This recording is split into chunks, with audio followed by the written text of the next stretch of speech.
खबर शामिल करते हैं विहाड़ी से। हमारी नुमाइंदे अली साबर की रिपोर्ट के मुताबिक थाना लुडन की हदूद अड्डा बर्ड गुलाम मौजा टूट हाकिम अली में गरीब औरत पर मुअज़्ज़ज़ जिम्मेदारों का तशद्दुद।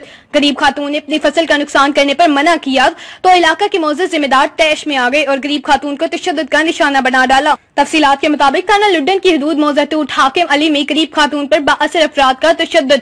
गरीब औरत को जान से मार देने की धमकियां भी दी गयी, जबकि औरत का कहना है कि ये मेरी जमीन पर नाजायज कब्जा करना चाहते हैं। मैंने रकबे में मकई की फसल बीज की हुई है और 2 कमरे भी तामीर किए हुए हैं। मैं एक गरीब खातून हूँ और मेरे रकबे पर कब्जा करने वाले बाअसर अफराद हैं। उन्होंने मेरे रकबे में ईंटें रखी हुई हैं, नाजायज कब्जा करना चाहते हैं। मैंने थाना लुडन में दरख्वास्त भी दी, लेकिन इसके बावजूद भी वो मुझे कत्ल की धमकियां दे रहे हैं। थाना लुडन पुलिस खामोश तमाशाई बनकर बैठ गई है। गरीब खातून ने डीपीओ विहाड़ी, आरपीओ मुल्तान और वजीर आला पंजाब से फौरी नोटिस का मुतालबा किया है। मजीद ताज़ा खबरों और अपडेट्स के लिए देखते रहिए मुसाफा न्यूज।